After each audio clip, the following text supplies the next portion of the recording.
ॐ ब्रह्मार्पणं ब्रह्माहवि ब्रह्माग्नौ ब्रह्मणाहुतं ब्रह्मैव तेन गन्तव्यं ब्रह्मकर्म समाधिना। ॐ सहना भवतु सहनौ भुनक्तु सह वीर्यं करवावहै तेजस्विनावधीतमस्तु मा विद्विषावहै। ॐ शान्ति शान्ति शान्तिः। ॐ प्राणाय स्वाहा ॐ अपानाय स्वाहा ॐ समानाय स्वाहा ॐ उदानाय स्वाहा ॐ व्यानाय स्वाहा। अन्नपूर्णे सदा पूर्णे शङ्करप्राणवल्लभे ज्ञानवैराग्यसिद्ध्यर्थं भिक्षां देहि च पार्वती माता च पार्वती देवी पिता देवो महेश्वरः बान्धवः शिवभक्ताश्च स्वदेशो भुवनत्रयम्।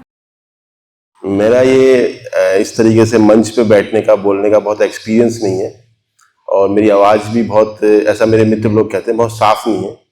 तो अगर आपको लगेगा कि कहीं पे कोई बात समझ में नहीं आ रही है तो वहाँ पे मुझे टोकिएगा और कोई स्पष्टता चाहिए होगी तो जरूर पूछिएगा। मेरे जैसा वीरेंद्र भाई ने बताया, मेरा नाम अनिल मैखुरी है, यहीं पास में मसूरी में पला बड़ा हूँ। वैसे मूल जो मेरा जनपद है चमोली है, वहाँ की पैदाइश है, पढ़ाई लिखाई सब मसूरी में हुई है। तो अगर आप लोगों ने पवन गुप्ता जी का नाम सुना होगा तो उनके पड़ोस में रहा हूँ, तो वहीं उनके संग पढ़ा बड़ा हूँ, तो इसलिए थोड़ा सा सीखने समझने का मौका मिला। पवन जी के यहाँ धर्मपाल जी आया करते थे, तो धर्मपाल जी का काफ़ी स्नेह था। तो उस समय मेरी उम्र ऐसी रही होगी 20-21 साल, तो उनके संग उनको घुमाने ले जाना, उनके संग बातचीत करने का काफ़ी एक्सपीरियंस, मतलब उनके संग बातचीत करने का काफ़ी मुझे सौभाग्य मिला। उनके संग सेवाग्राम में भी रहा 6 महीने, जब वो गो पशु आयोग के अध्यक्ष हुआ करते थे। तो उनके संग काफ़ी सारी बातें हुई उस दौरान। तो आप धर्मपाल जी का नाम आप सब लोगों ने सुना होगा, मैं समझता हूँ। तो एक दिन ऐसे ही धर्मपाल जी से मैं पूछ रहा था कि आपने तो ब्रिटिश लाइब्रेरी में जाके पुराने दस्तावेज निकाल के और भारत की पूरी एक छवि हमारे सामने रखी, लेकिन अगर उससे आगे हमको बढ़ना हो, उससे अतिरिक्त हमें कुछ सीखना हो अपने समाज के बारे में, अपने लोगों के बारे में, तो कैसे होगा? तो धर्मपाल जी, हम लोग सेवाग्राम में ही बैठे थे, धर्मपाल जी ने बोला कि हमारे जो सनातन साहित्य है उसे पढ़ो, उसमें बहुत कुछ है, वहां से आपको ये और स्पष्टता आएगी इन सब बातों की। खैर वो बात आई गई हो गई। ये बात हो रही है 2001 की। उस समय राजीव दीक्षित जी, प्रदीप दीक्षित जी और बहुत सारे मित्र वहीं सेवाग्राम में रहा करते थे, तो इस तरफ ध्यान नहीं दिया बिल्कुल भी। उसके बाद मैं एक सरकारी सेवा में चला गया, तो 2003 से लेके 2022 तक मैं सरकारी सेवा में था। फिर क्योंकि दिमाग में ये कीड़े थे, और धर्मपाल जी की उससे, पवन जी की उससे, तो वो फिर सरकारी सेवा छोड़ दी। फिर वहां से अलग हटके फिर सोचा कुछ करना चाहिए। तो एक दिन पवन जी के संग बैठा था, तो बोला क्या करें क्या करें, जैसी स्थिति हो रही थी। पवन जी ने बोला रामायण पढ़ना शुरू करते हैं। तो रामायण सुन के मैंने कहा यार क्या नया पढ़ेंगे उसमें, हम सब जानते हैं रामायण के बारे में ना, कोई नई, ऐसा लगा कोई नई चीज तो है नहीं, कोई नया उपन्यास, कोई नई बात बताइए, कोई नई चीज बताइए। नहीं, रामायण पढ़ते हैं।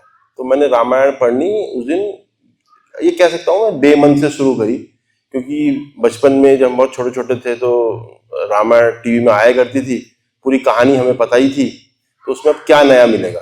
तो वाल्मीकि रामायण इस अनमने मन से पढ़नी शुरू की। मैं अभी 20-25 पन्ने ही पढ़ा था रामायण के, मेरे को तो बहुत मजा आने लगा। मेरे को लगा कि यार ये तो मैं जानता ही नहीं रामायण के बारे में। हम जानते हैं दशरथ के बारे में, हम जानते हैं राम जी के बारे में, हम जानते हैं सीता जी के बारे में, हम लक्ष्मण जी, हनुमान जी, रावण, सारे चरित्रों के बारे में हम जानते हैं।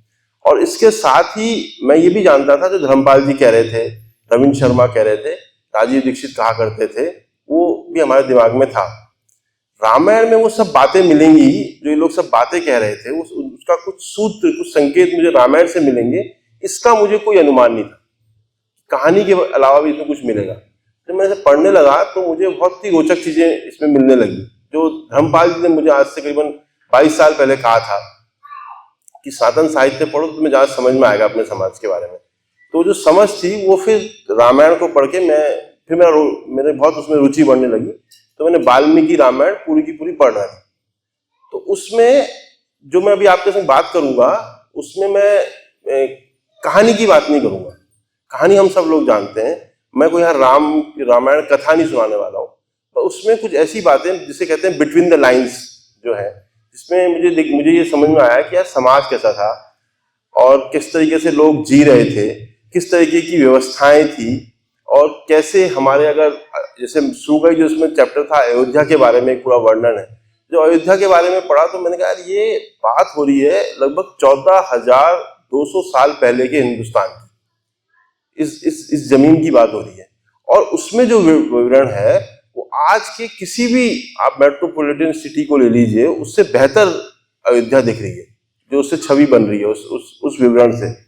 अब ये भी आप कह सकते हैं कि सही है गलत है, रामायण तो एक तरीके से कविता में लिखी गई है, लेकिन अगर ऐसा कि मान लीजिए वाल्मीकि ऋषि की अगर कल्पना भी है तो वो भी आज से बहुत आगे है, और उसमें फिर कई सारे प्रकरण है। ऐसे मैं 2-3 प्रकरण आपको उसमें से बता पाऊंगा, पूरा तो नहीं बता पाऊंगा, इतना समय नहीं है, लेकिन 2-3 प्रकरण मैं आपको बताऊंगा जिससे आपको अनुमान लगेगा कि हम कौन हैं, हम लोग कौन हैं, हम किस तरीके के लोग हैं, और कितनी मतलब किस लेवल की समझदारी हम में रही है। और ये बात मैं बाबा कह रहा हूं कि 14,000 साल पहले की बात हो रही है। अभी जो हम आज की जो कैलेंडर हम देखते हैं वो सिर्फ 2200 साल पुराना कैलेंडर है, क्रिश्चियनिटी के बाद का कैलेंडर है हमारे, हम जिससे हम लोग आज गिनते हैं, आज 2 जून है, तो हम ये उससे कह रहे हैं। उस कैलेंडर के बनने से भी 12,000 साल पहले की हम बात कर रहे हैं, हिंदुस्तान की बात कर रहे हैं। तो आप हमको ये समझना चाहिए कि हम लोग कौन है ना, इससे एक अंदाजा लगता है कि हम लोग कौन है। इसकी हम थोड़ी आज यहाँ पे बात करेंगे, और मैं सिर्फ वो बता रहा हूं कि जैसा मैंने समझा है ना, आप मेरी बात से क्या निकालते हैं पूरी तरह उसके लिए आप स्वतंत्र हैं। आपको लगेगा कि यहाँ पे कुछ समझ में कुछ ऐसी बात है जो कि लग रहा है कि इससे पूछना चाहिए, तो आप पूछ सकते हैं, तो हम उस पर बात करेंगे। हो सकता है फिर मुझे भी कुछ नया समझ में आएगा, तो इसकी हम आज बात करेंगे। अभी मैं बहुत अच्छी कहानी सुन रहा था, मैं अभी 2 महीने का शिवा क्लासरूम में था, तो वहाँ एक आचार्य जी ने कहानी सुनाई थी कि एक बहुत बड़े कोई राजा था, उनके कोई कुल गुरु थे, वो उनके कमरे में एक बार आए, और राजा थोड़ी देर के लिए अपने कमरे से बाहर गया, तो राजा का एक कीमती हार वहां पे रखा हुआ था, तो कुलगुरु ने वो हार चुरा लिया, ठीक है ना। तो राजा जब आया तो देखा कि यार मेरा हार खो गया, तो राजा ने पूरे शहर में वो करवाई, चेकिंग करवाई, जो लोग उस समय उनके महल में आए होंगे कि यार हार कहाँ गया मेरा इतना कीमती, पूरी चेकिंग हुई, कहीं हार नहीं मिला। कुलगुरु के यहाँ चेकिंग नहीं हुई, क्योंकि ये कोई कल्पना नहीं कर सकता था कि कुलगुरु भी हार चुरा सकते हैं। जब सुबह कुलगुरु अगले दिन उठे तो उन्होंने देखा यार मैं राजा का हार चुरा के ले आया, तो ये मुझसे बड़ा पाप हो गया। तो वो खुद ही गए गुरुजी, और उन्होंने बोला कि राजा से बोला कि साहब मैं आपका ये हार मैंने कल चुरा लिया था। तो राजा को बड़ा आश्चर्य हुआ, कुलगुरु ने ये हार चुरा लिया मेरा, ये कैसे संभव है ना। तो बोला कि तो गुरुजी आप क्या हुआ था कल आपके संग। बोला कि पता नहीं मेरी क्यों मति भ्रष्ट हुई, मैं आपके कमरे में आया और ऐसा मन हुआ कि मैं आपका ये हार चुरा लूं, और मैंने चुरा लिया। वो आज सुबह जब मैं उठा तो मुझे समझ में आया कि मैंने बहुत बड़ा पाप किया है। बोला नहीं आप ढंग से बताओ आपने कल क्या किया था। तो बोले कि मैंने कुछ खास तो नहीं किया था, मैं तो खाना खा के आपके यहाँ आया था सीधा। बोला खाना कहाँ खाया था। बोला खाना किचन में खाया था, जो राजमहल का जो किचन रहा होगा। बोला अच्छा, तो किचन वाले को बुलाया गया कि भाई आप बताओ कल क्या बनाया था खाने पे। उसने कुछ खास नहीं बनाया था। बोला नहीं ये बताओ कल नई चीज क्या आई थी किचन में। तो बोला किचन में चावल नए आए थे। बोला चावल वाले को बुलाओ, चावल कहाँ से आए थे। तो वो दुकानदार आया कि भाई तो चावल कहाँ से लाया था। बोला चावल उस आदमी ने मुझे बेचे थे। उस आदमी को बुलाओ जो चावल लाया था। तुझे चावल कहाँ से मिले। पता चला कि वो चावल चोरी के थे, ठीक है, वो चावल चोरी के थे, वो आए थे किचन में, वो पके थे, वो कुलगुरु ने खा लिए थे। तो वो खाने से कुलगुरु की मति भ्रष्ट हो गई थी और उन्होंने वो हार चला लिया था। तो इतना गहरा असर पड़ता है अगर हम वो खा लें। तो जब मैं इस कहानी को यहाँ पे इसलिए सुना रहा हूँ कि अगर यज्ञ हो रहा है इतना बड़ा, उस यज्ञ में जो लोग शामिल हैं, अगर उनका अंदर से वो पवित्र नहीं होंगे, किसी भी तरीके से उनके अशुद्ध होगा, तो यज्ञ खराब हो जाएगा। एक बार हम लोग नारद भक्ति के ऊपर हम लोग अभी पिछले 2 महीने पहले मैं जशिवाना से पढ़ रहे थे, तो नारद के बारे में हम लोगों ने बोला कि जो हमने टीवी में नारद देखे और जो यहाँ आप नारद बता रहे हैं वो तो उनकी तो छवि बिल्कुल अलग है। तो बोले कि टीवी में जो हम देखते हैं रामायण महाभारत या आजकल शिव जी सब पे नाटक आ गए हैं, उसके वो सब लोग किसी भी व्रत का पालन नहीं करते हैं, और उस व्रत के बिना वो जो बनाते हैं उससे जो संचारित होता है वो संचारित नहीं होता जो वास्तव में होना चाहिए। क्योंकि जब तक आप पूरे व्रत का पालन नहीं करेंगे तब तक अभिष्ट, आज बोलते ना हम पूजा पाठ करते हैं कुछ मिलता नहीं है, तो उस पूजा पाठ के समय वो पूरा मानस पूजा पाठ का होना पड़ता है। तो ये मतलब इसको पढ़ने का मुझे समझ में आया कि इतनी माइन्यूट डिटेलिंग होनी पड़ती है तब जाके फल मिलता है। तो हम आज की डेट में तो वाकई में हम लोग जो पूजा पाठ कर रहे हैं ढोंग ढकोसला ही कर रहे हैं, क्योंकि अंदर से तो कुछ भी काम नहीं हो रहा है, सिर्फ बार बार दिखाने का हो रहा है। तो खैर, ये जब मैंने पढ़ा कि सारे के सारे जो लोग काम करने वाले हैं उस यज्ञ में, वो उनके काम और क्रोध उनका पूरा वश में रहे, इसको लेके भी व्यवस्थाएं की जा रही है, इसको लेके मीटिंग हो रही है। पड़ोसी राज्य राजा आ रहे हैं, और पड़ोसी राज्य जो हैं, और एक बहुत इंपॉर्टेंट बात है कि इस पृथ्वी पर राजा जो ब्राह्मण, क्षत्रिय, वैश्य और सहस्त्रों शूद्र हैं, राजा हैं ये लोग, इन सबको बुलाया जा रहा है। तो जब मैंने पढ़ा कि सहस्त्रों शूद्र भी राजा है, अब हमारे यहाँ तो ये हमको लगता है ना कि शूद्र तो हम सोचते हैं कि बिल्कुल हमेशा ही पिटा हुआ ही रहा होगा, ऐसा है नहीं, राजा भी है वो। और सबके लिखा हुआ है कि ब्राह्मण, क्षत्रिय, वैश्य, और उस श्लोक में मैंने उसको संस्कृत में पढ़ा, उसमें लिखा सहस्त्रों शूद्र हैं, सबको बुलाया जाएगा। तो राजा शूद्र भी राजा है। और ये कब की बात हो रही है, मैं आपको बाबा कह रहा हूँ 14,000 साल पहले की बात हो रही है, जहां पे ये व्यवस्था है, हर वर्ण का आदमी को राजा है। हमको लगता है सिर्फ क्षत्रिय ही राजा है, लेकिन इसमें लिखा, ऐसा उसमें लिखा हुआ है वाल्मीकि जी ने कि इन सबको वहां बुलाया जा रहा है और वो सब आ रहे हैं। तो ये हमको समझना चाहिए कि हम लोग कौन है ना। मुझे तो समझ में, जब इसको पढ़ा तो मुझे धर्मपाल जी कह रहे थे, जो रविंद्र शर्मा कह रहे थे, वो बात थोड़ी समझ में आई कि वो क्यों इतना जोर दे रहे थे इन बातों पे। फिर थोड़ी सी उस बात होती है कि कहाँ कहाँ के राजाओं को बुलाया जाए। तो कुछ राज्यों के नाम ले रहे हैं, वो थोड़ा मैं बता रहा हूँ आपको। मिथिला का नाम ले रहे हैं, जनक का नाम ले रहे हैं, काशी के राजा का नाम ले रहे हैं, केकई देश का नाम ले रहे हैं, अंग देश का नाम ले रहे हैं, कौशल राज का नाम ले रहे हैं, मगध देश का नाम ले रहे हैं, पूर्व में जो देश हैं उनके श्रेष्ठ नगीरे, उनकी बात कर रहे हैं, सिंधु सौवीर, पूरा पाकिस्तान अफगानिस्तान की बात हो रही है, वहां जो राजा हैं उनको बुलाया जा रहा है। और दक्षिण भारत के जो समस्त नरेश हैं उनको बुलाया जा रहा है अयोध्या में। अब आप सोचिए कि प्लानिंग हो रही है कि इन सब राजाओं को बुलाया जा रहा है, और इसमें जो इनके सुमत्र हैं, जो इनके मंत्री हैं, उनको कहा जा रहा है कि इन राजाओं के यहाँ तुम जाओगे जिनके मैंने नाम लिए, बाकी जगह दूध जाएंगे। यानी कि ऐसी व्यवस्था है कि एक संदेश वाहक इस देश में जा सकता है, उनको ये संदेश दे सकता है, वो लोग फिर अपने पूरे लाव लश्कर के साथ अयोध्या में आ भी सकते हैं। ऐसी व्यवस्था है, ऐसी पूरी एक व्यवस्था होगी उस समय, तभी तो संभव हो पा रहा हो ना कि इतने सारे राजाओं को जब नाम लिया जा रहा है कि इन सब राजाओं को संदेश दो और उनको बुलाओ। और फिर ये भी लिखा है उसमें कि सब लोग यथा समय पर अयोध्या पहुंच भी गए। तो आप कल्पना कीजिए कि कैसा ये देश रहा होगा, है ना।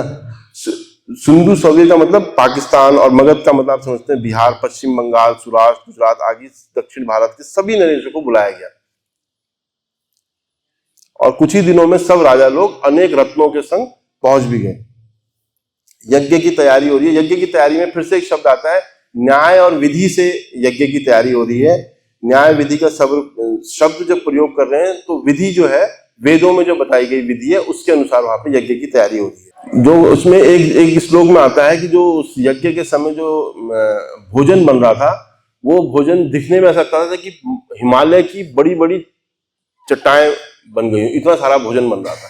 सोचिए आप, उस जमाने में इतना भोजन बन रहा था कि जब भोजन को देखते थे तो लगता था कि हिमालय की कोई पर्वत रखे हुए हैं, इतना सारा भोजन बन रहा था। तो ऐसी हमारे यहाँ व्यवस्था रखी गई है। और सबको, जितने भी लोग आए थे, सैनिक वैनिक, सबको वस्त्र और आभूषण दिए जा रहे थे जब वहां से निकल रहे थे। और 6 तरह के यज्ञ के उसमें थे, और 6 तरह के यज्ञों में एक लकड़ी, जो कई तरह की लकड़ियों की बात है कि इस लकड़ी का यज्ञ शिला बनी थी, इस लकड़ी के एक लकड़ी की बात जब होती है अयोध्या में, वो थी देवदार की। मैं क्योंकि पहाड़ का रहने वाला हूं, मुझे लगता था कि देवदार जो है सिर्फ पहाड़ में होता है, लेकिन वहां अयोध्या में भी देवदार के पेड़ का बात हो रही है, देवदार के पेड़ का यज्ञशिला बन रही है। ये मेरे लिए थोड़ी सी नई बात थी। और सब भी यज्ञशिलाओं में सोना जड़ा हुआ है। और जो यज्ञ से पहले ऐसी व्यवस्था थी कि अश्व को लाया जाता था, तो उस अश्व को सभी जातियों की महिलाएं छूती थी। उसमें शूद्र जाति भी लिखा हुआ है। उसमें लिखा हुआ कि अश्व को क्षत्रिय, वैश्य और शूद्र जाति की स्त्रियां स्पर्श करती थी।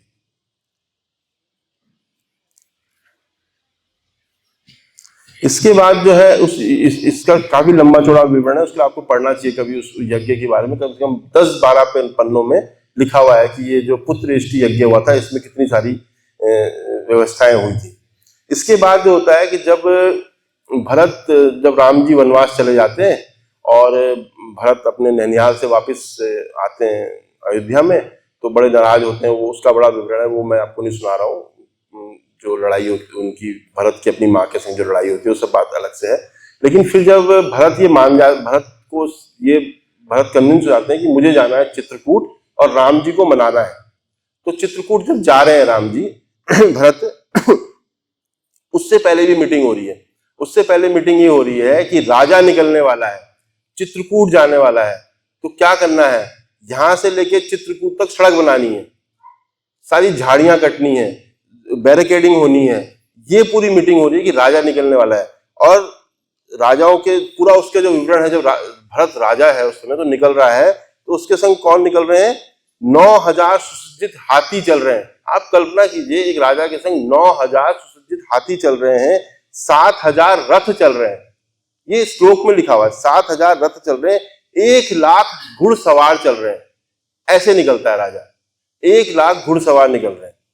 और क्योंकि उसमें हम सब जानते हैं कि पूरा अयोध्या नगरी चल पड़ी थी, तो उसमें एक श्लोक है जिसमें 17 जो हमारे वो होते हैं व्यवसाय होते हैं उनका बारे में लिखा हुआ कि कौन कौन लोग जा रहे हैं। तो मणिकार जा रहे हैं। मणिकार कौन होते हैं, जो मणियों का काम करते हैं, वो जा रहे हैं। कुंभकार जा रहे हैं, कुम्हार जा रहे हैं। सूत, जो ताना बाना बुनने वाले, जो कपड़ा बुनते होंगे, वो लोग जा रहे हैं। शास्त्र निर्माण करके जो जीविका चलाते हैं, एक शास्त्र निर्माण करने वाले को टेक्नीशियन है, वो जा रहे हैं। मोर के पंखों से छत्र व्यंजन बनाने वाले जा रहे हैं, जो मोर के पंखों का काम करते होंगे वो जा रहे हैं। आरे से चंदन आदि लकड़ी चीरने का काम जो करते हैं, आरा भी था, लकड़ी भी चीरी जा रही थी, श्लोक में लिखा हुआ है। आरे से चंदन आदि लकड़ी चीरने वाले जा रहे हैं। मणि मोती को छेदने वाले, इतनी बड़ी टेक्नोलॉजी भी थी कि जो मणि और मोती थे उसको छेदने वाले जो कारीगर हैं वो भी जा रहे हैं। दीवारों में जो मतलब वो जो पुताई उताई करने, इसमें ऐसा लिखा हुआ है, दीवारों और वेदी आदि की शोभा का संपादन करने वाले कारीगर जा रहे हैं। दंतकार जा रहे हैं, हाथी के दांत से नाना प्रकार के वस्तुओं का निर्माण करने वाले जा रहे हैं। गंधी जा रहे हैं, जो मैंने बताया सेंट वेंट। इसका अगला ही एक चैप्टर था, उसमें लिखा था कि राजाओं के मंत्रियों के बारे में, कि जो मंत्री होंगे वो कैसे होंगे, राजा के जो मंत्री होते हैं वो कैसे होते हैं। तो मंत्री जो होते हैं राजा के, वो ऐसे होते हैं कि वो भाव देख के सबको पहचान जाते हैं। ऐसे मंत्री होते हैं, भाव देख के सबको पहचान जाते हैं। उनको ये पता होता है कि उनका पड़ोसी देश ने क्या किया है, क्या कर रहा है और क्या करने वाला है। ऐसी उनका सूचना तंत्र होता है मंत्री जो होते हैं। मतलब राजा दशरथ के जो मंत्री हैं उनके बारे में ऐसा विवरण है कि वो इस तरीके के मंत्री लोग हैं। तो मैं जब उसकी तुलना आज के लोगों से कर रहा था तो मुझे लगा कि यार हम लोग तो कितने, और ये जो लोगों को देख के उनके बारे में पता करना, ये जो मतलब जैसे कहते हैं ना बॉडी लैंग्वेज की जो बात है, ये रामायण में कई जगह आती है। मैं आगे आपको बताऊंगा कि इसके बारे में हमारी बड़ी प्रधानता रही है कि हम लोग कैसे लोगों को देख के बता देते हैं कि आदमी कैसा है। ऐसे हमारे यहाँ मंत्री, उनकी बात हो रही है, उनका संचार कौशल बहुत बढ़िया है। वो सब ऋषि हैं, वो विनयशील हैं। ये मंत्रियों की बात हो रही है, विनयशील हैं, सज्जन हैं, कार्यकुशल हैं, जितेंद्रिय हैं और महात्मा प्रवृत्ति के लोग हैं सारे मंत्री। और इसमें इनके उसकी बात भी होती है, जो इकोनॉमिक मिनिस्टर रहे होंगे, कि वो पूरा जानते हैं कि पैसा कैसे चलाया जाएगा पूरे देश में, वो पूरी अर्थव्यवस्था को जानते हैं। तो हमारे यहाँ जैसे आज के दिन में जो मंत्री होते हैं उस तरीके के मंत्री रहे होंगे और वो सब ऋषि लोग रहे होंगे। तो ऐसी हमारी व्यवस्था रही हो। एक और प्रकरण है इसमें, मतलब भरत की हम बात कर रहे थे, जब भरत वापस आते हैं और कैकेयी से लड़ते हैं। रामचरितमानस में तो इस तरह का वर्णन नहीं है, पर इसमें है। मेरी एक बार किससे बहुत इस बारे में बहस भी हो गई थी, तो मैंने फिर श्लोकों का वर्णन किया कि उसमें है। तो जो कौशल्या है वो भरत पे आरोप लगाती हैं कि तुम्हारी साजिश जो है पूरी हो गई, इसीलिए तुम नैनिहाल चले गए थे ताकि पीछे से तुम्हारी माँ ये सब स्वांग रचाए और राम को जो है वन भेज दे। ऐसा कौशल्या कहती है भरत को। तो उसके बाद भरत जो है एक शपथ लेते हैं कौशल्या के सामने और बताते हैं कि अगर वो उन्होंने ऐसा कुछ साजिश की होगी राम भैया के खिलाफ, तो वो किस किस पाप के भागी होंगे। अब पढ़ने वाले पढ़ेंगे, उनको रुचिकर नहीं लगा। मेरे को बड़ा मजा आया इसको जब मैं पढ़ा कि उन्होंने बताया कि क्या क्या पाप है।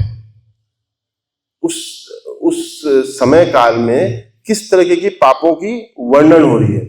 और उसमें 2-3 पाप मैं बताता हूं आपको कि मतलब इतने जघन्य पाप है कि भरत कह रहे हैं कि अगर उन्होंने राम के वनवास भेजने में साजिश में कोई पार्टिसिपेट किया होगा तो उनको इन पापों की सजा के वो भोगी होंगे। उसमें एक पाप है कि वो ऐसे राजा होगा। भरत बोल रहा है कि अगर मैंने ऐसी किसी साजिश में पार्टिसिपेट किया होगा तो मैं ऐसा राजा होऊंगा जो प्रजा से उनकी आय का 6वां भाग आय वो क्या कहते हैं टैक्स लेता होगा, ऐसा मैं राजा होऊंगा। ये पाप है। प्रजा से टैक्स लेना ये इतना बड़ा पाप है कि भरत को ये कहना पड़ रहा है, जैसे कहते हैं अगर मैंने ऐसा किया होगा तो मेरे को ये पाप लग जाएगा। तो भरत ये कह रहा है कि अगर इस साजिश में पार्टिसिपेट करूंगा तो मैं ऐसा राज्य का राजा होऊंगा जो अपनी जनता से उन टैक्स लेता होगा। तो ये इतना बड़ा पाप है, ऐसा भरत कह रहे हैं।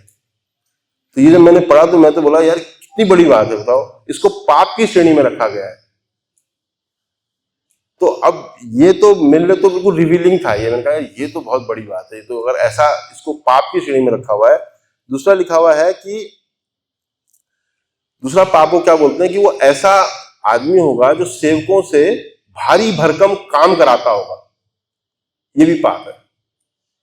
भरत कह रहे हैं कौशल्य के सामने, वो जो कितनी कैसी मनस्थिति है और वो कितने बड़ा पाप इसको कंसिडर कर रहे हैं कि सेवकों से भारी भरकम काम कराना भी पाप है। इतना बड़ा पाप है अगर मैं ऐसा आदमी होऊंगा जो अपने सेवकों से भारी भरकम काम कराता होऊंगा और उनको समुचित वेतन ना देता होऊंगा, अपने सेवकों को मैं समुचित वेतन ना देता होऊंगा, ऐसा मैं पापी होऊंगा।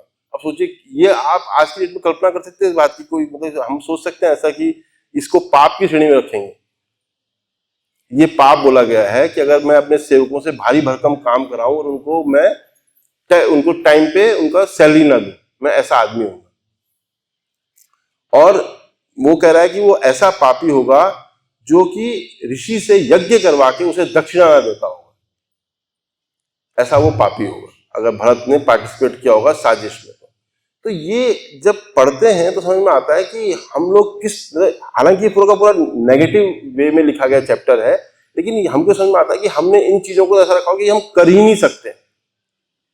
ऐसा हमने कभी सुना है ना, कभी हम मतलब मैंने तो सुना है कभी 2 महिलाएं लड़ती तो मैं अपने उसका मरा मुंह देखूंगी, ऐसा बोलते हैं, ऐसा बोलते हैं ना। तो ये इस लेवल के पाप है। तो हम आज सोच सकते हैं कि ये पाप है, मतलब किसी एम्प्लॉय का वेतन ना देना इस लेवल का पाप है कि कोई राजा अपनी जनता से टैक्स ना ले, ये इस लेवल का पाप है। हमको अगर आज ऐसा कुछ कहना हो किसी के सामने अपने आप को ऐसा कोई अपने आप को ऐसी कोई बददुआ देनी, तो हम सोचो हम कहाँ जाएंगे? उस जगह पे भरत जा रहे हैं और तब ये बात कह रहे हैं। ये मानस है हमारा। मैंने आपको अयोध्या की समृद्धि भी बताई, मैंने आपको वहां के राजाओं के बारे में बताया, फिर बताया कि हमारा मानस ऐसा है कि हमारे लिए ये इतने निकृष्ट चीजें हम इसको कर ही नहीं सकते। इस तरीके के लोग हैं हम लोग। हम मतलब ऋषि से यज्ञ करा के उसे दक्षिणा ना दें तो ये इतना बड़ा पाप है। तो ये हमारे निषेध कर्म है जो जिसकी हम कल्पना नहीं कर सकते। अगर भरत कह रहा है कि वो इतनी बड़ी बात कह रहा है कि राम को वनवास भेजने का उसे पार्टिसिपेट होगा तो वो ये कर रहा होगा, ये इतनी बड़ी बात है, मतलब ये कोई करता ही नहीं होगा उस समय। ऐसा वो हमारा मानस रहा होगा। तो इसको आपको अपने अपने लेवल पे सोचना चाहिए कि क्या आप ऐसे हैं आज की डेट में? हम लोग ऐसे, मतलब मैं तो नहीं देखता हूं कि मैं ऐसा हूं। मैं इनको इतने बड़े पाप की श्रेणी में देखता हूं।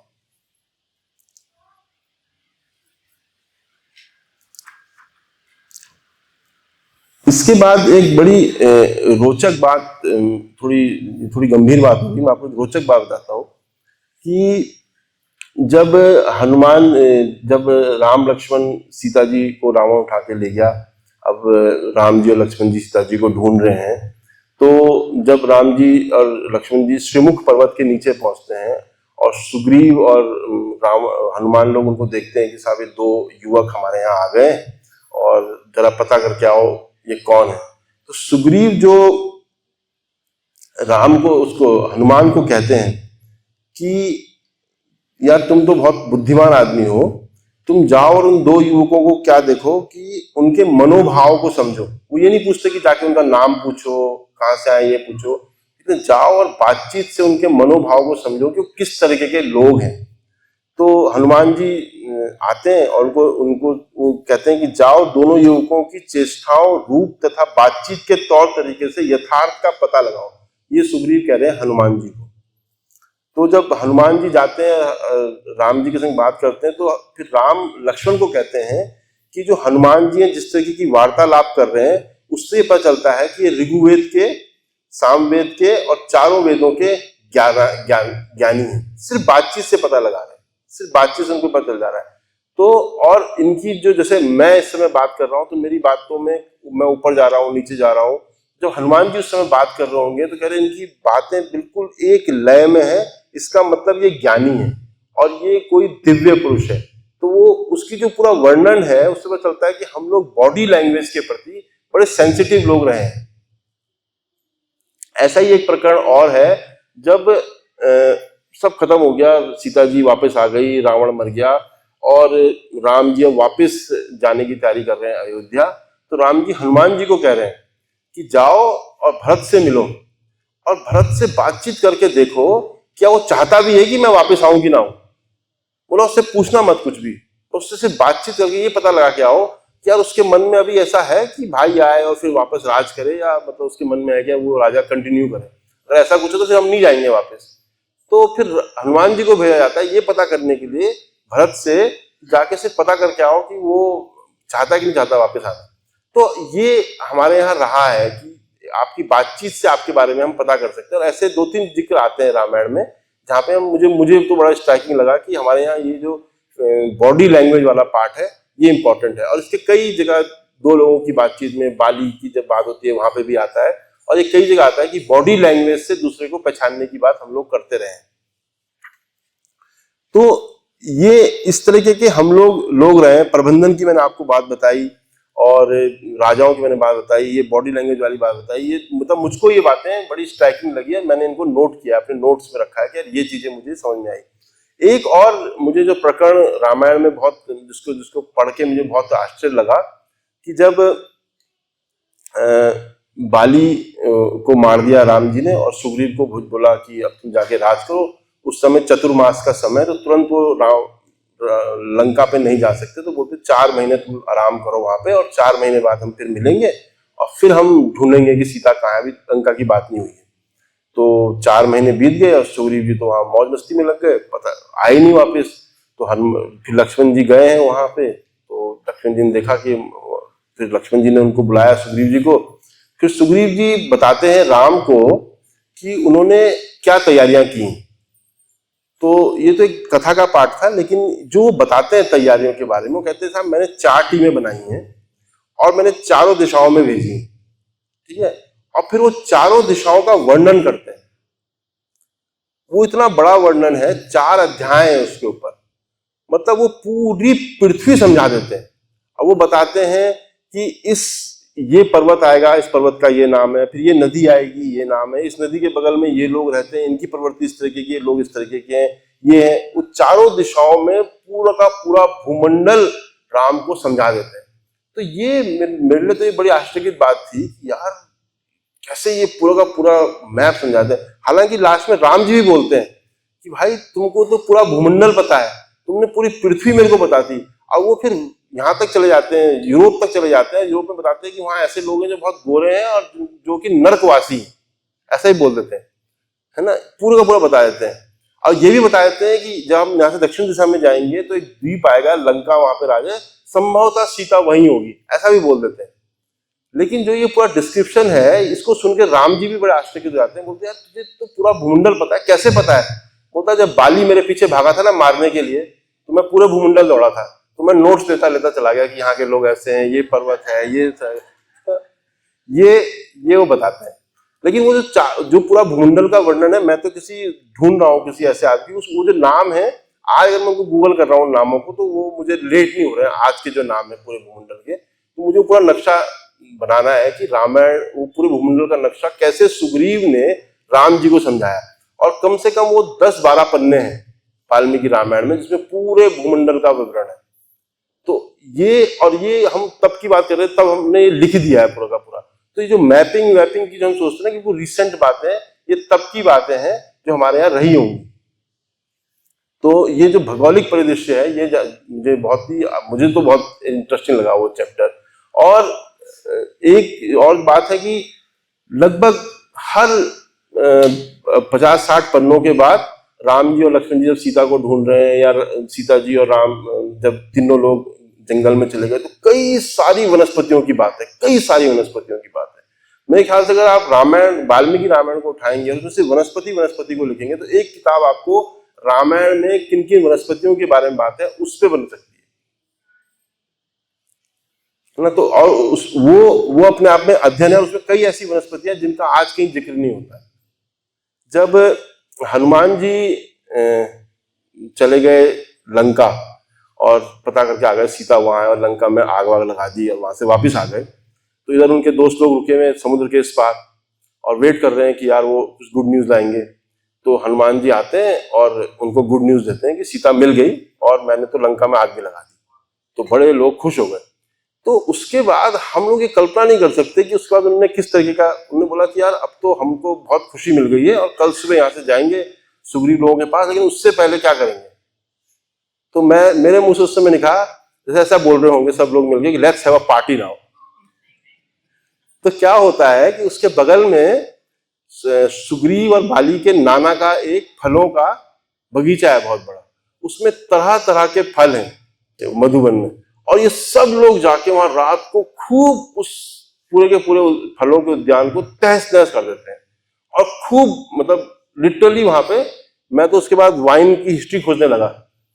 2 जगह पे आता है रामायण में वाइन की बात, एक तो यहाँ पे आती है और एक जब हनुमान लंका में जाते हैं और रावण के अंतःपुर में जाते हैं, तो वहां है कि फलों के बहुत सारे रस हैं जिनको पी के सब लोग नशे से वो हैं। मैंने कहा वाइन की बात तो इतनी पुरानी हो रही है, तो मैंने फिर गूगल किया, मैंने कहा वाइन की हिस्ट्री देखा तो कहीं रामायण की बात नहीं होती है।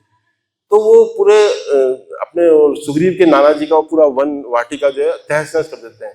तो जो नाना जी हैं फिर भागे भागे जाते हैं सुग्रीव के पास, बोलते हैं यार तुम्हारे जो बंदर हैं उन्होंने मेरी पूरी इतने सालों की जो मेरी तपस्या थी पूरी वाटिका तहस नहस कर दी और वो लोग तो पिए ही जा रहे हैं। तो सुग्रीव बोलता है कि अच्छा ऐसा हो रहा है। सुग्रीव भागे भागे जाते हैं राम जी के पास, बोलते सीता मिल गई। बोलते कैसे पता? बोलता हनुमान और अगर उसके साथी लोग रात को इस तरह की हरकत कर रहे हैं वहां पे तो खुशी से कर रहे हैं, अगर उन्हें खुशी है तो उनको सीता मिल गई है, वो इससे पार्टी कर रहे हैं। तो इस तरीके की बातें भी हैं रामायण में। फिर जब वापस आते थे एक श्लोक लिखा हुआ है, जो सुबह पहुंचते हैं ये अपने नाना जी सुग्रीव से बातचीत करके वो मतलब संतुष्ट होकर कि अच्छा जो भी कर रहे हैं ठीक कर रहे हैं, तो ये लिखा हुआ है कि सुबह सुबह जो वानर जो है मूत्र विसर्जन कर रहे हैं, ऐसा भी उस श्लोक में है। मतलब उन्हें रात को खूब हो गई तो उन्होंने वो भी कर लिया। ये तक मतलब रामायण में इतनी तक की डिटेलिंग है। तो मेरे को तो ये सब पढ़ के बहुत रोचक लगा। ये इस दृष्टि से मैंने रामायण को कभी नहीं पढ़ा था। और भी कई किस्से हैं, यहाँ पे समय उतना है तो मैंने आपको बताया कि जो जो बातें मुझे इंटरेस्टिंग लगी रामायण में। इस दुनिया में आए 2000 साल पहले की दुनिया बननी शुरू हुई, तो फिर हम लोग और फिर कलयुग में आना ही था। वो उसके हमारे यहाँ हमारे शास्त्रों में सब जगह वर्णन है ही, हमने कलयुग में आना ही था। कलयुग में हमारा मानस ऐसा होना ही था। मैंने बताया रामायण के शुरू के ही कुछ पन्नों में पूरा कलयुग का विवरण दे रखा है कि कलयुग में कैसा होना है, और हम लोग फिर सतयुग में जाएंगे, इसमें कोई चिंता वाली बात नहीं है। लेकिन मैं जो रामायण पढ़ रहा हूँ, मैं जो इस समय जो बात कर रहा हूँ, मैं कह रहा हूँ मेरा आत्म छवि, मेरी जो छवि है कि मैं कौन हूँ, तो मैं अगर इसको बिलोंग करता हूँ तो वही मेरे लिए बहुत बड़ा गर्व की बात हो जाती है। तो मेरा सीना उससे चौड़ा होता है, मेरी आंखें, मेरा माथा उससे खड़ा हो जाता है कि मैं इसको बिलोंग करता हूँ। ये होना भी अपने आप में बहुत बड़ी बात है। मतलब हम कब तक भी रोते पीटते रहेंगे ना कि यार हम तो बहुत ही गिरे पड़े लोग हैं, या हम बहुत पीछे हैं, हम वैसे से पीछे हैं, या हम बहुत बुरी स्थिति में आ गए हैं। ऐसा मुझे लगता नहीं कि ऐसी कोई बहुत दयनीय स्थिति है। हम लोग खूब अच्छे लोग हैं, खूब संपन्न लोग हैं। ऐसा मानने भर से भी चीजें बदलने लगती है अपने अंदर। आपकी थोड़ी जो शब्द था उसको मैं थोड़ा बदल रहा हूं। सनातन सहज, सनातन शॉर्टकट है। आज तक मेरे को नहीं पता है कोई सनातन के सिवा किसी ने परमात्मा की प्राप्ति की। अपने सामान्य से सामान्य लोग, गली में रहने वाले लोग, जिनके पास अपार सिद्धियां हैं, रिद्धि और सिद्धियां हैं, मैंने कभी भी बिना सनातन शॉर्टकट वाले जितने धर्म कह रहे हैं हम शॉर्टकट है, इतने लंबे हैं। गुरुदेव के पास आते हैं जो, वो कहते पता नहीं भारत की नारियां एक ही पति के साथ कैसे रह लेती है पूरी जिंदगी। सीधी है ना भाई, शॉर्टकट कहाँ है? एकदम शॉर्ट है, एक के साथ ही रह लेना शॉर्टकट है। अब वो कह रहे हैं कि साले ये कितने कठिन जिंदगी जी रहे। कहाँ कठिन है भाई? आप लोगों को किसी माताओं को कठिन लगता है क्या? पूनम तेरे को वीरेंद्र कठिन लगता है क्या? नहीं लगता है। तो कितना सहज है, ये है सनातन। तो हम खाली नजरिया बदलने की आवश्यकता है, एकदम सहज है। लोग हमको कहते कि आपने संन्यास लिया कितना कठिन, हम कहते एकदम सहज है। घर में थे तो परिवार के सब सदस्यों को खुश रखना पड़ता था, यहाँ किसी को खुश नहीं रखना है, अपने आप को खुश रहना है, पूरा जगत खुश। कहाँ है, कहाँ कठिनता है इसमें? बोले अरे ये संन्यास तो बहुत कठिन है, सबसे सहज है, लेके देख लो। कुछ करना ना धरना, खाने की चिंता नहीं, रहने की चिंता नहीं, किसी के घर में रह लो, कोई अपमान करे तो बस वही चिंता नहीं करनी है कि थोड़ा सा कठिन है, इतना तो चिंता नहीं करनी है, बस सहज है। आपने जो वर्णन बताया, एक दृष्टि दी आपको रामायण पढ़ने की, कि ये दृष्टि से अगर आप रामायण पढ़ लोगे तो ज्ञान निकलेगा उसमें, वरना खाली एक वार्ता बन जाएगी, एक स्टोरी बन जाएगी। जो हम लोगों ने सीरियलों में देखा, खाली स्टोरी है। मेरे को किसी ने कहा, मैंने बोला रामायण पढ़ी है, किससे बात हुई थी आज? हाँ, तो बोले कि ना रामायण वो सीरियल में देखी नहीं, तो पढ़ के तो देखो क्या लिखा है अंदर, एक बार पढ़ लो। रामायण महाभारत में अपना पूरा जीवन दिया हुआ है और इतना सहज है कि अपने लिए जीना है कि हमको परमात्मा चाहिए, या तो हम अपने आप को पहचान पाए तो पूरे जगत को पहचान लोगे। क्यों? पिंडेशु ब्रह्मांडे, अपना जो पिंड है वही ये ब्रह्मांड बना हुआ है। गीता जी के 14वें अध्याय में भगवान कहते हैं कि सर्वत्र पाणी पादम तक सर्वतोक शिशिरो मुखम, जितने भी मुख दिख रहे हैं, जितने भी पेट दिख रहे हैं, जितने हाथ आंख दिख रहे हैं, वो सब मेरे हैं। अगर हम अपने आप को पहचान लेंगे तो पूरे ब्रह्मांड को पहचान लेंगे। कुछ भी ऋषियों के पास जो ज्ञान था, ये सुग्रीव की जो बात बता रहे हैं रामायण में, वाल्मीकि ऋषि ने बताया, तो वो आज हम कह रहे हैं कि गूगल मैप है, वो तो सुग्रीव मैप था ही उनके पास। ऋषियों के पास पूरे ब्रह्मांड का खगोल का ज्ञान रहता था, तो खगोल में उनके पास तब अभी अपोलो पता नहीं क्या क्या, वो तो यान भेजे नहीं थे। वो खाली बैठते थे, अपने आप को जान लेते थे तो पूरा ब्रह्मांड का ज्ञान आ जाता था। वो अपने आप को जान लेते थे, लोगों को पहचान लेते थे। अपने को जानने से लोगों की पहचान हो जाती थी। आपने अभी बात किया इसमें कि भाई बॉडी लैंग्वेज, तो अपने आप को जान लोगे तो सामने वाले को आप जान ही लोगे, इतना सहज है। कोई अपने आप को जानने के लिए सुबह शाम बैठे तो सही थोड़ा। ये सनातन है, ये अपनी संस्कृति है, हमारे ऋषियों ने वही दिया है हमको। थोड़ा सा वो दृष्टि से देखने की आवश्यकता है, बाकी तो इतना सहज है क्योंकि हमारा मूल संस्कार है। कहाँ कठिनाई आती है? हमको अगर संस्कार को बदलना है तो कठिनाई अपने मूल संस्कार में। अब कुत्तों को भौंकने में कठिनाई आएगी क्या? आती है क्या? कि मैं कैसे भौंकूंगा, कोई स्टाइल से भौंकूं। सहजता से भौंकना है तो कुत्तों को कोई कठिनाई है, मगर स्टाइल से भौंकना है तो कठिनाई है। तो हर मनुष्य का मूल स्वभाव है, वही जाना है हमको। जहां से आए वहीं अपने घर, अच्छा यहां से जितने लोग आए उसको अपने घर जाने में कोई कठिनाई होगी क्या? कोई बताए कि हम घर कैसे जाएंगे, एड्रेस पूछना पड़ेगा, ऐसा कुछ है क्या? यहां आने में कठिनाई हुई होगी, मगर घर जाने में किसको कठिनाई होगी? कोई एक व्यक्ति मेरे को होगी, क्योंकि मैं घर घुस गया हूं, अब पूरे जगत को अपना घर बनाया, बाकी किसी को कठिनाई नहीं। तो हमारा मूल तक जाने में हमको क्या कठिनाई है भाई? यू टर्न लेके अपने मूल तक ही तो जाना है। वो है सनातन, वो है साधना, वो है अपनी परंपरा ऋषियों की दी हुई, बिल्कुल सहज। ये आपको कहना पड़ेगा हर जगह कि सनातन एकदम सहज है, कुछ नहीं करना है। क्या करना है? अपने आप को जानना है। और क्या है? अपने जानने से ही सब कुछ हो जाता है, कुछ करना ही नहीं। इसलिए भार मत लेना कि ये कैसे होगा, सहज है। अपने आप को जानना है, अपने स्वभाव को जानना है। बस जो हमने थोप के रखा है, जो मुखौटा पहन के रखा है, उनको उतारना है। हम पैदा हुए तब बिना वस्त्र के पैदा हुए थे, अब ये वस्त्र को उतारना है तो क्या कोई कठिनाई है क्या? कहां कठिनाई? जो हमने धारण करके रखा है उनको त्याग कर देना है, वो जो मूल स्वभाव है उनको जागृत होने देना है, करना नहीं है। जो ऊपर दबाव है उसको हटा देना है, मूल स्वभाव हो गए, बस इतना ही तो करना है। आपका प्रश्न था, यही मेडिटेशन है आपका, यही मेडिटेशन। आंख बंद करके कभी नहीं होगा जी। जी मैं इसी चीज को मानती हूँ। जब मैं अपने घर से चली थी तो मुझे लगता है कि मेडिटेशन कभी भी बैठ के या इस मुद्रा में बैठ के ओम जाप करना, या मैं मेडिटेशन इस चीज को नहीं मानती। मुझे लगता है कि अपना जीवन जीते हुए हम जिन कठिनाइयों से निकलते हुए, उन चीज़ों से सीखते हुए अपने जीवन में अपनाते जाते हैं, या वो सीख अपने अंदर लाते जाते हैं, और परिवार के साथ रहते हुए उनकी जिम्मेदारी निभाते हुए अपने अंतर ज्ञान को भी जानते हैं, तो मुझे कहीं ना कहीं लगता है कि वो एक मेडिटेशन को हिंदी में क्या कहते हैं? अच्छा, ध्यान कहते हैं।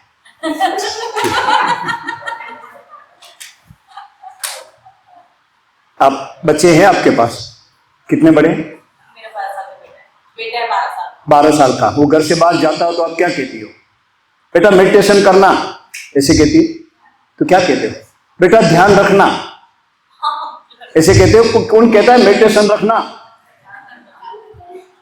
तो मेडिटेशन को भगाओ दूर, ध्यान में ही रखो ना आप। ध्यान रखना है, ध्यान रखने की चीज है, ध्यान करने की चीज नहीं है ना, ध्यान सीखने की चीज है। एक वाक्य कह दूं जिसे आप लोगों को क्लियर हो जाएगा आप क्यों आए। मेरे को कभी कई लोग कहते हैं कि हमको ध्यान सीखना है, बाबा ध्यान सिखाओ। तो मैं कहता हूं अच्छा, मैं ध्यान का मास्टर हूं, मैंने PhD किया है, मगर मेरे को नींद नहीं आती है। आप कितने साल के हुए? बोले 50 साल के। 50 साल से आप सोते हो, नींद आती है अप टू डेट? तो हाँ, तो आप मेरे को नींद सिखा दो, मैं आपको ध्यान सिखा दूंगा। सिखाई जाती है क्या नींद? नींद आती है, ऐसे ध्यान आता है, समझ लो। जो योग मार्ग में है उसमें 7वीं सीढ़ी है, 7वां स्तर है ध्यान। ठीक है, यम नियम आसन प्राणायाम प्रत्याहार धारणा और ध्यान और समाधि। अब कोई कहे कि मेरे को 7वीं सीढ़ी पे सीधे पहुंचा दो, कैसे जाओगे भाई? पहली जो 4 सीढ़ी है यम और नियम, यम के फिर 5 पेटा स्तर है, अहिंसा, सत्य, अस्तेय, ब्रह्मचर्य और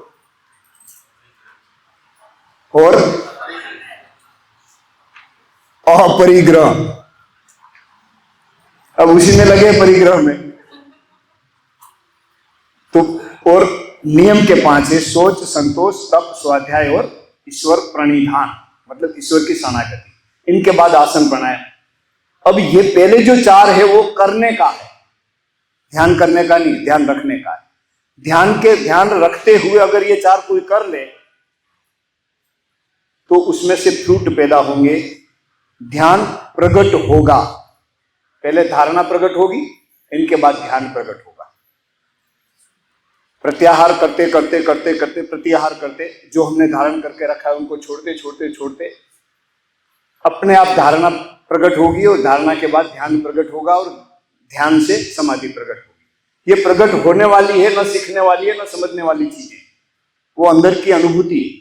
जैसे नींद प्रकट होती है, हम लोग कहते हैं बातें मत करो, मेरे को नींद आ रही है, कहते हैं ना कि नींद आ रही है, बातें मत करो, मतलब मेरे पास नहीं है, कहीं से आ रही है, या तो अंदर से आ रही है, मगर वो आने वाली चीज है। ऐसे ध्यान आएगा, ध्यान रखते रखते आपके पास ध्यान आएगा।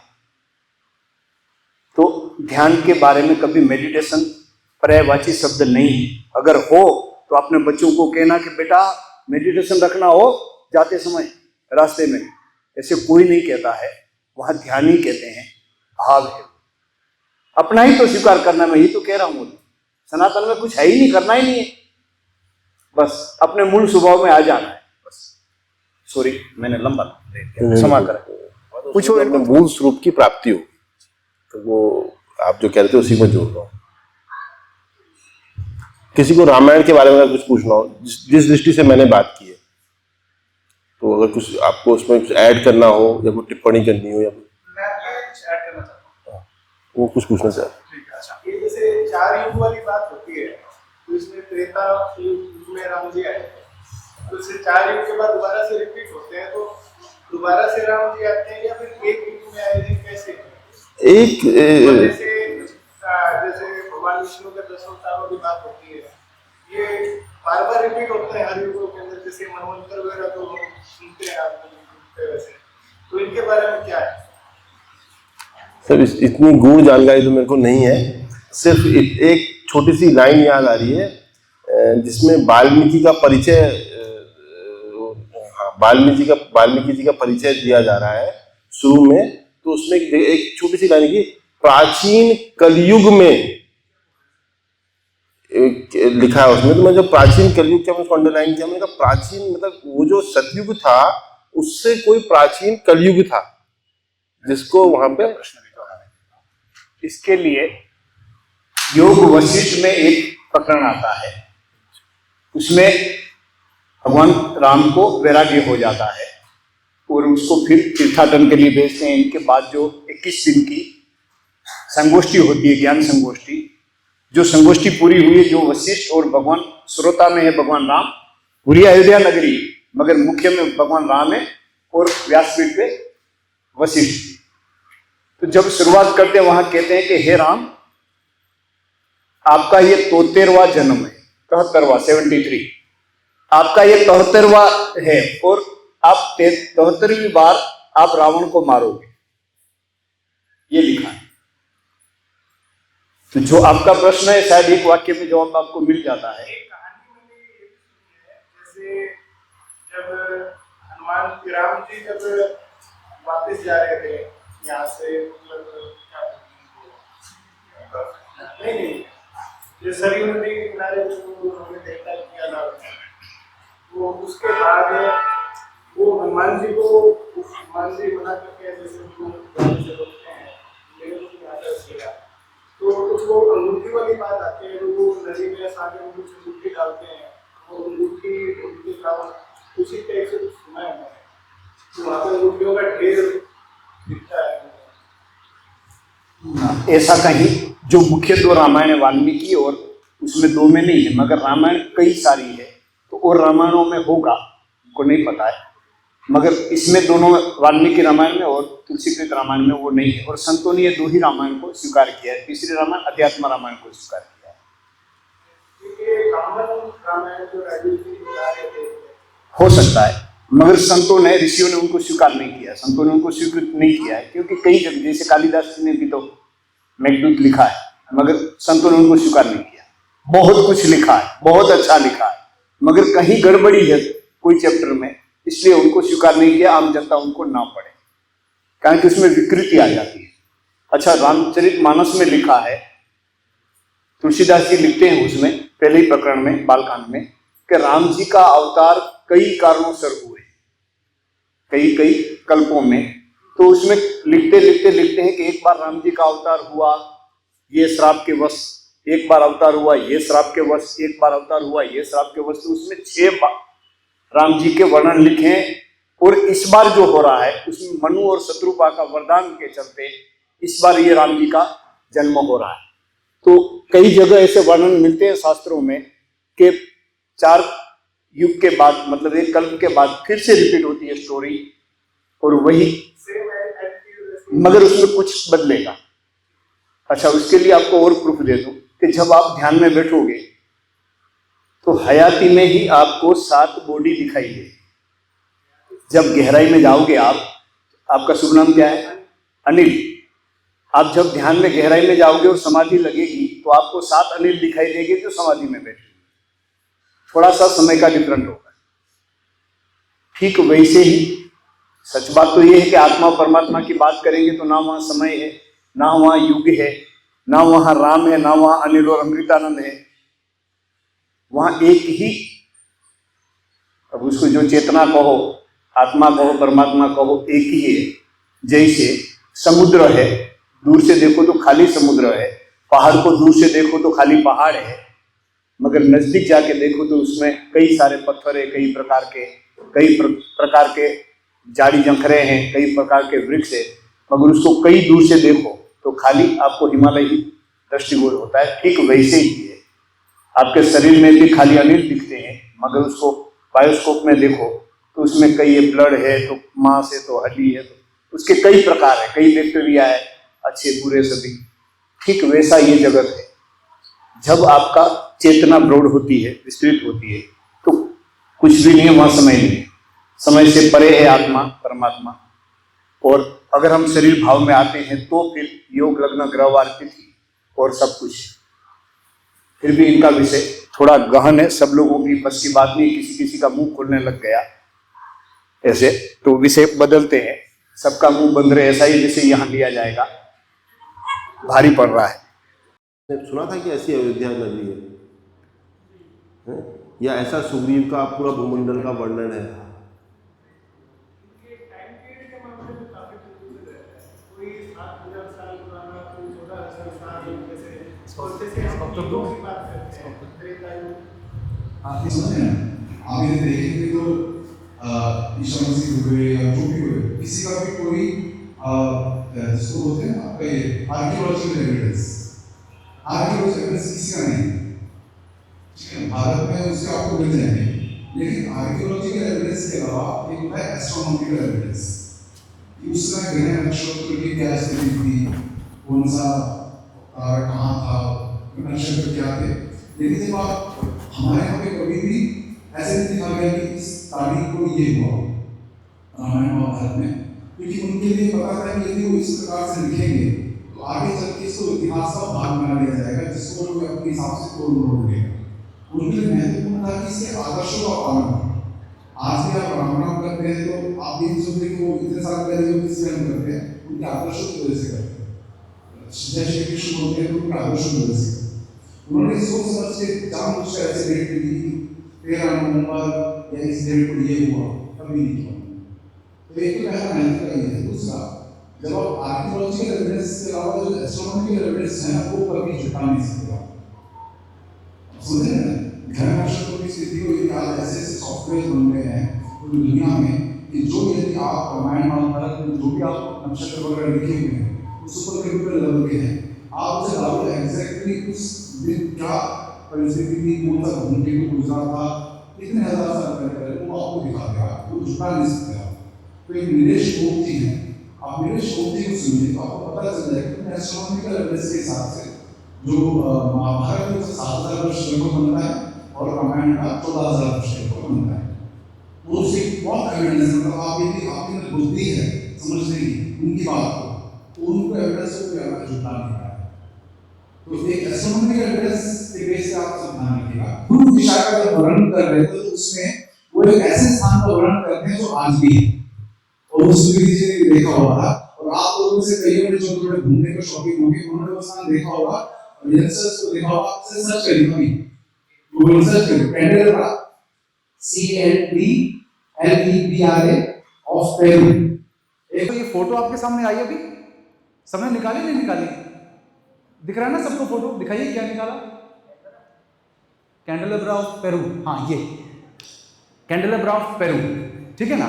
अब इसका वर्णन सुनिए जो मैं बोल रहा हूँ, इंग्लिश वाले उसके बाद हिंदी में सोचेगा कि सुग्रीव जी वर्णन कर रहे हैं कि जब तुम पूर्व दिशा में जाओगे तो सबसे पूर्व में तुमको एक पर्वत पर एक आकृति बनी दिखाई देगी जो एक त्रिशूल की जैसी है, गोल्डन कलर की है, स्वर्ण के कलर की है, और ये पूरा इसी का वर्णन है। इसका मतलब ये है ये जो स्थान है ये रामायण से भी पहले का वहाँ बना हुआ है, और उस बनाया किसने वो भी उसका पूरा वर्णन है कि वो इंद्र के द्वारा कुछ स्थापित वो था ये।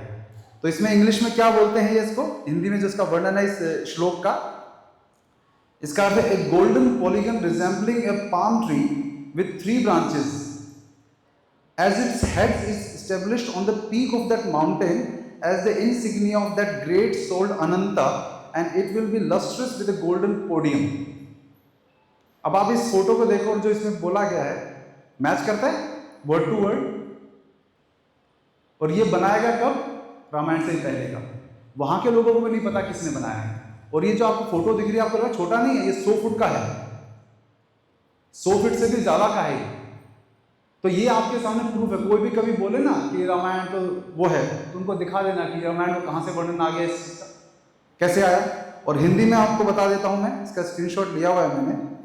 हिंदी में लिखा है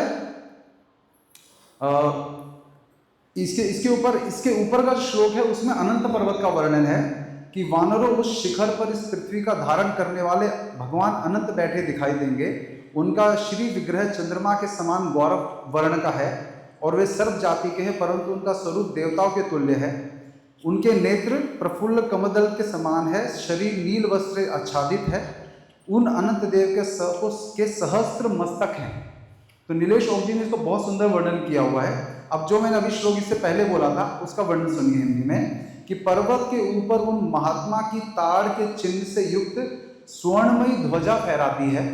उस ध्वजा की 3 शिखाएं हैं और उसके नीचे आधार भूमि पर वेदी बनी हुई है यज्ञ के जैसी, और इस तरह उस ध्वज की बड़ी शोभा होती है। तो उसको ध्वज के रूप में दिखा रहे हैं, लेकिन है वही आकृति।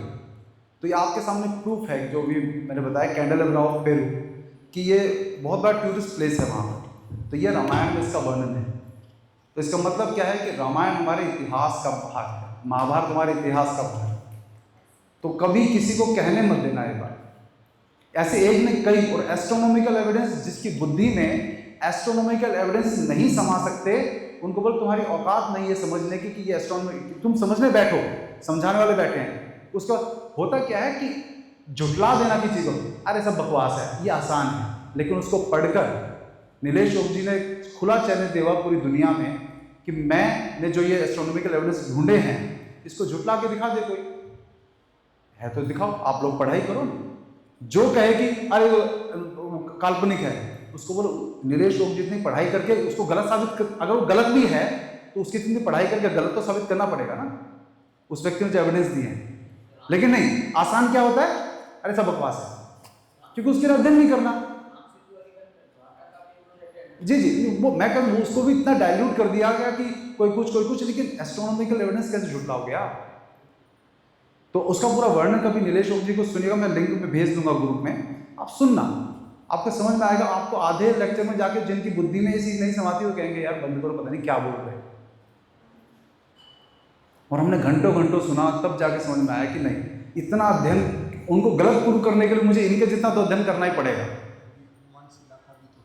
हनुमान शिला हमारे अभी आप जब जाएंगे 5 तारीख को मैं बता देता हूँ लगे हाथ कि गंगा दशहरा, ये संयोग है कि गंगा दशहरा 5 तारीख को पड़ेगा, तो इस कारण से जाम भी बहुत झेलना पड़ेगा, बहुत ज़्यादा वो रहेगा। लेकिन उस दिन हम कहीं और जाने के बजाय हम जाएंगे जो हमारे गंगा जी की उस तरफ भगीरथी आश्रम है, आप सबको वहाँ लेकर जाएंगे। गंगा स्नान दशहरे का वहीं स्नान करना है और भोजन प्रसाद पाएंगे। उसके पास में आपको दिखाएंगे एक हनुमान शिला कहते हैं, एक व्यक्ति ने उस पर बड़ी रिसर्च करके कि उस हनुमान शिला क्या है, वो एक पर छोटा सा पहाड़ी सी है, ऐसी चट्टान है गंगा जी के बीच में, जो हनुमान जी जब वो लेकर जा रहे थे पर्वत को, उसका एक भाग टूट कर वहाँ गिर गया था। संजीवनी बूटी का जब पर्वत लेकर जा रहे थे, तो उसकी जो रिजेम्बलेंस है, जो श्रीलंका में जो पहाड़ वो पर्वत है उससे, उसकी वनस्पतियों से, उसकी जो पूरा जो सॉयल का जो पूरा वो है उन्होंने किया वो उससे, और जहाँ पर हिमालय से उठाया था वहाँ पर उसका जो है सिमिलैरिटी उसमें उस व्यक्ति ने पूरी रिसर्च करके किया। तो ऐसे ऐसे बहुत सारे एविडेंस, ये इसको बोलते हैं आर्कियोलॉजिकल एविडेंस, लेकिन उससे भी कहीं ज़्यादा प्रमाणित होते हैं एस्ट्रोनॉमिकल एविडेंस। तो उतनी मुझे लगता है कि एस्ट्रोनॉमिकल एविडेंस करने के लिए बहुत पढ़ाई करनी पड़ेगी, लेकिन आप मूल तो समझ ही सकते हैं उनको खूब। हाँ जी वही वो सारा। तो बस ये आशा करते हैं कि ये सत्र, अनिल जी आपका बहुत बहुत धन्यवाद। हम बहुत, आपने देखा होगा अनिल जी का जो, आप रविंद्र शर्मा जी का नाम आपने इनके मुख से सुना होगा। आप सब लोगों के लिए एक होमवर्क मैं दूंगा, जो यहाँ पे आए हैं, जो पहले आए हैं उनको तो पता है। हमारे जीवन में, मैं अपने जीवन में व्यक्तिगत मानता हूँ कि राजीव दीक्षित जी ने तो हमें एक यू टर्न जीवन का करवाया, वो लेकिन यू टर्न करने के बाद एक नींव जो बनी वो राजीव भाई ने बनाई, लेकिन उसके बाद जो उस पर एक भवन खड़ा करने का जो काम था हमारे विचारों, कैसे जीवन जीना है, वो रविंद्र शर्मा जी के कारण, गुरु जी का। उनका मैं ऑडियो और वीडियोस आपको भेजूंगा। अब इस संसार में नहीं है, 2018 में शरीर पूरा हुआ उनका, लेकिन राजीव भाई उनके वहाँ उनके चरणों में बैठकर ज्ञान लिया करते थे। वहाँ बैठ करके वो राजीव भाई की बहुत सारी बातें उनकी कही जाती थी, कि राजीव भाई बहुत सारी बातें उनकी कहते थे जो उनके मुख से सुनते थे। और धर्मपाल जी सबको गुरु जी के पास ही भेजते थे। हम गुरु जी बोलते थे तो रविंद्र शर्मा जी के पास, अच्छा ये करना, शर्मा जी के पास जाओ, है शर्मा जी के पास जाओ, सबको। क्योंकि उनको ये था कि इनके पास जाके नॉलेज उनको मिल जाएगा, मेरा सर नहीं खाएंगे बात। तो ये जो रविंद्र शर्मा जी का अगर आपने सुन लिया, आप अगर चाहते हो कि देश के लिए कुछ काम करना, यहाँ से जाके बस भूल गए हो गया शिविर बढ़िया, नहीं, आपको लगभग महीना भर लगेगा अगर आप इंटरेस्टेड हो। सुन, यहाँ पे बैठे हैं, अभिषेक बैठा है, किस किसने रविंद्र शर्मा जी को सुना है? ये लोगों से पूछना कि भारत को यदि पहचानने के लिए क्या था भारत, जब तक आप जो आपने अभी प्रश्न किया ना अनिल, उस प्रश्न का उत्तर गुरु जी की बातों में, और वो इतना आसान नहीं है। जब आप गुरु जी को बातों को आत्मसात करोगे तब समझ में आएगा कि आज जो लोगों का मानव राक्षस बनते जा रहे हैं या क्या होता जा रहा है वो क्यों है। आप में क्षमता होनी चाहिए उसका, आप वो एप्लीकेशन कर पाएँ कि अच्छा ये गुरु जी का ये गांव ऐसे बसते थे, ऐसे लोगों का मानस होता था।